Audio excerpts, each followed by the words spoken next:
Pranams to everybody.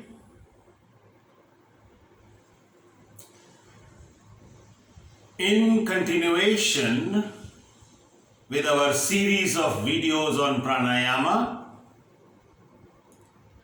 today we are going to learn, understand one more pranayama moving forward.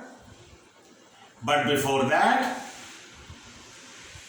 if you remember in our previous two videos, the first video we started with the basics, fundamentals of pranayama. Before one begins pranayama, there are certain steps, there are certain basic aspects one has to understand. So we discussed that in the previous video. What are those two basic requirements? Posture and right breathing. Right posture and right breathing. Now what is right posture? Any seated posture. We went into that last time. Sukhasana, Ardha Padmasana, Padmasana, Vajrasana, and so on and so on and so on. Those who are not able to sit in one of these postures, you may use a straight backed chair to sit with your feet flat on the floor. We said all that in the previous video. So, posture, stiram, sukham, asanam. That posture, seated posture, which is stable, at the same time comfortable, is an asanam. First step. Second step is right breathing. What is right breathing? Whenever there is inhalation, there is an overall expansion of the chest and the abdomen, especially the abdomen. And when there is exhalation, overall contraction of the abdomen, especially the abdomen and the thoracic region. Right breathing. Okay? And then in the second video we learned Kapalabhati, one of the most important breathing exercises that helps you clean the lungs. Now how to do that? We described that in the second video, Kapalabhati. Today we are going to move further, take the next step in pranayama, what is called Nadi Shuddhi pranayama. Some people call this Nadi Shodhana pranayama also. And some others also call it the same pranayama, Anuloma Viloma pranayama. The rough translation of that in English would be alternate nostril breathing. Before we go into that, in the yogic tradition, if you have really studied, it is considered that there are more than 72,000 nadis in the human system. More than 72,000 nadis. Of that, 3 nadis are the most important. Sushumna Nadi, which runs through the center of the spinal column, starting from the Mooladhara chakra at the base, goes on up to the brain, the Sahasrara chakra, Sushumna Nadi. Left side we have what is called Ida Nadi, and on the right side we have what is called Pingala Nadi. So these two nadis crisscross each other at 6 points in the body. Plexus they are called, and in Sanskrit they are called chakras. 6 chakras, and the 7th is Sahasrara chakra. And so these nadis connect all these chakras. So Nadi Shuddhi pranayama, that pranayama which cleans, purifies all these nadis. Now what are nadis? They are not nerves. Nadis are channels, pathways through which prana move. The other day we told you, prana is not breath. Prana is that which moves the breath. And in its external gross manifestation, prana can be called breathing, the process of breathing. Right? So, Nadi Shuddhi, that pranayama, that breathing exercises which helps one slowly, gradually to clean the pathways, channels through which prana move. This is a very important pranayama. Now the basics of this is, you have to inhale through one nostril. Let us say you are starting with your left nostril. You breathe in through the left nostril. Breathe out through the right nostril.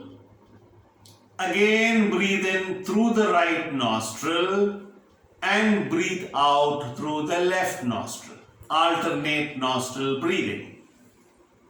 How do you do this? By using your fingers, obviously. Right? So, for this pranayama and pranayamas of similar nature, we use certain mudras. Now, for Nadi Shuddhi pranayama, we use what is called Mrigi mudra. Mrigi means deer.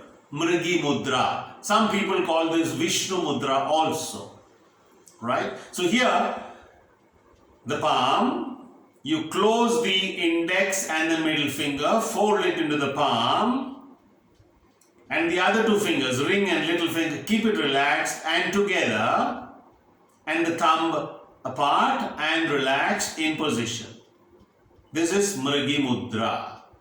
So using this mudra, we are going to do this pranayama. So using the right thumb, we are going to close and open the right nostril without twisting the nose, gently. And with the other two fingers, we are going to close and open the left nostril. Alright? So, we will demonstrate once. So, when you take this Mrigi mudra or Vishnu mudra in one hand, let's say right hand, the other hand, normally you rest it on your left thigh. You can even take a mudra there, chin mudra, or simply put your hand palm facing down on the thigh or turned up, whichever suits you. Right? So here, we'll demonstrate it once for you. So, with the right thumb, you gently from the side close the right nostril. And first, breathe out through the left. Fully. And then, breathe in through the left nostril.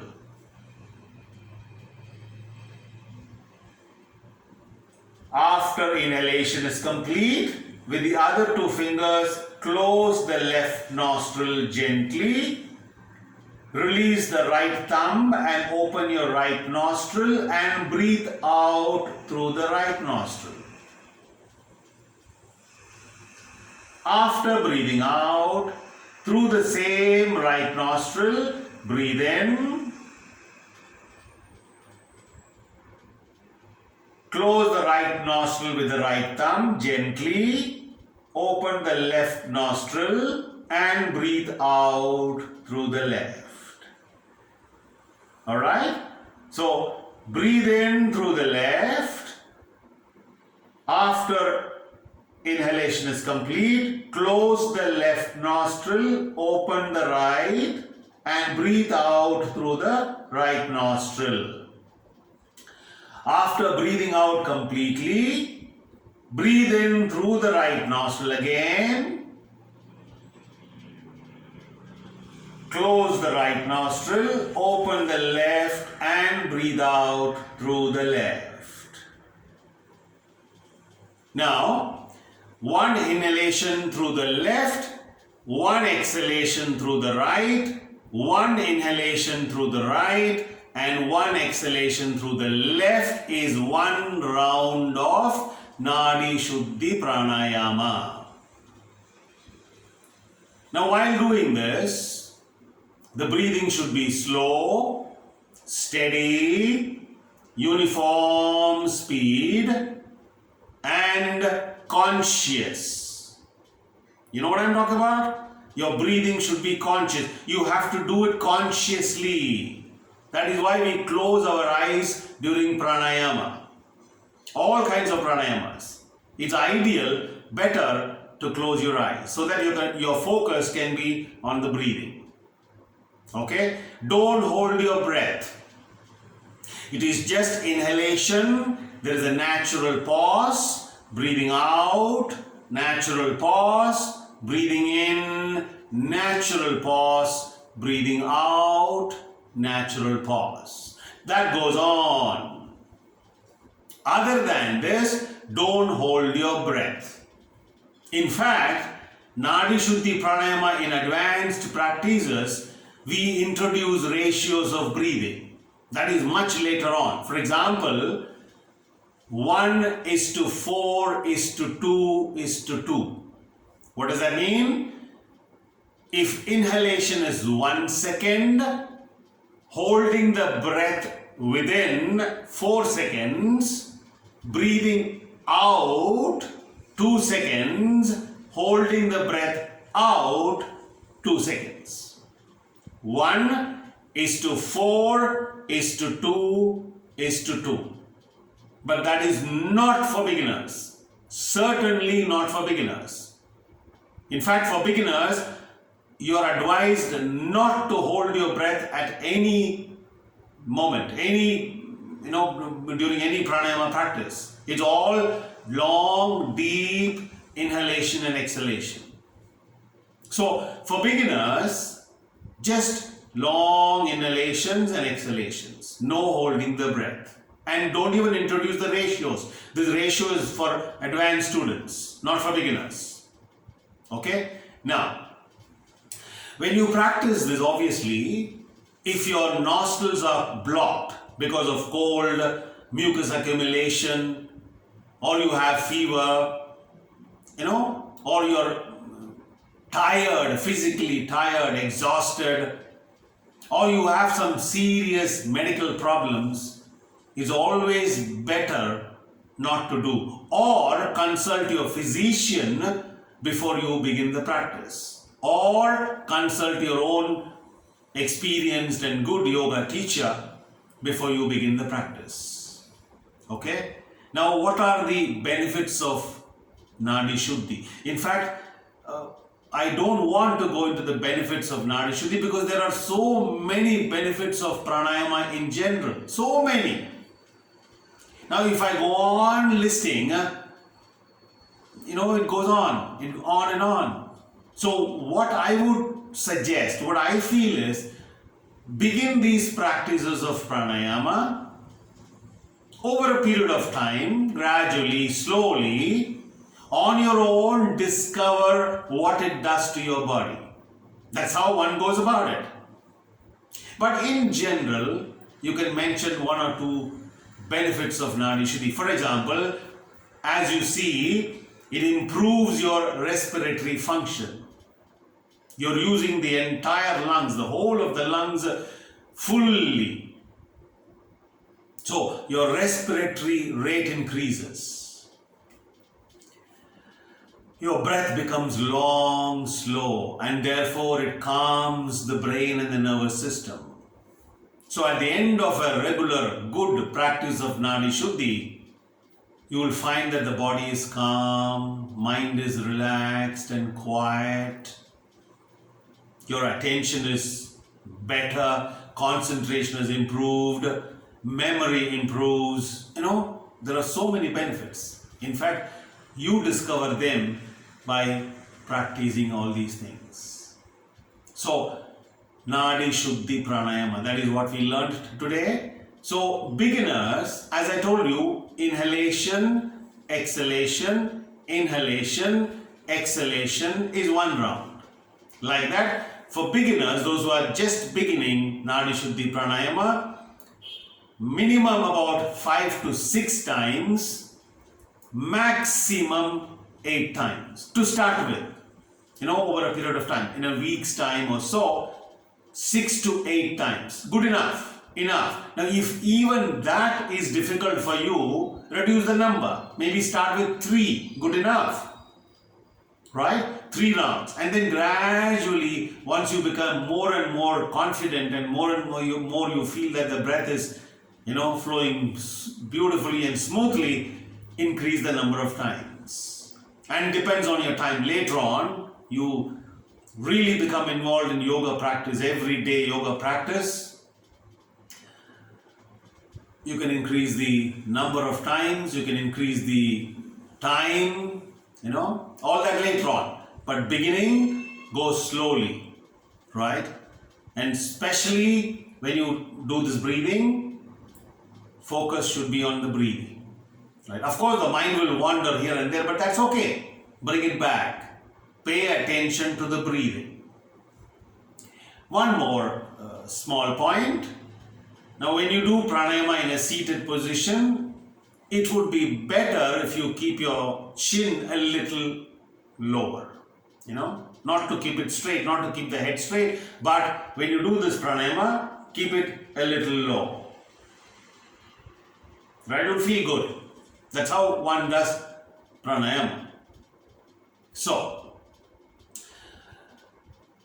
as we told you the other day, the best time to practice all this is early morning, Brahma Muhurtam, between 4 and 6 or 6:30. The second best time is evening, between 5 and 6:30. But the best time is definitely early morning.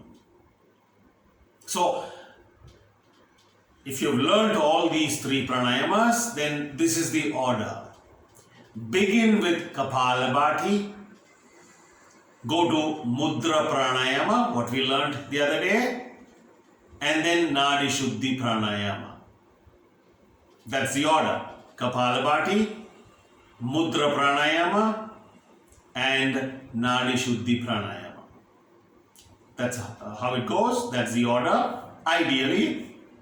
And later on, maybe in the next video, we will go into the next pranayama very soon. So hope you have understood. And always go slow, steady, don't hurry up. And if you have blocked nose and all that, take care. Because at the end of your yoga practice, you should feel really good. In fact, at the end of a very good yoga practice, your body feels light. You feel as if you're walking on air. Your breathing is so good, deep and calm. Mind is focused. It's like, I'll give you a gross example. Sharpening a knife. Now that knife can be in the hands of an expert surgeon or a thief. But knife is sharpened. So through all these practices, what are we trying to do? Physical health, emotional health, mental health, intellectual health, and beyond. Why are we so bothered about health? Because until and unless you have a healthy body and mind, the real yoga does not begin. Right? The real yoga is big. We will talk about that in another video. So, we come to the end of our session today. Let's sit quietly for some time.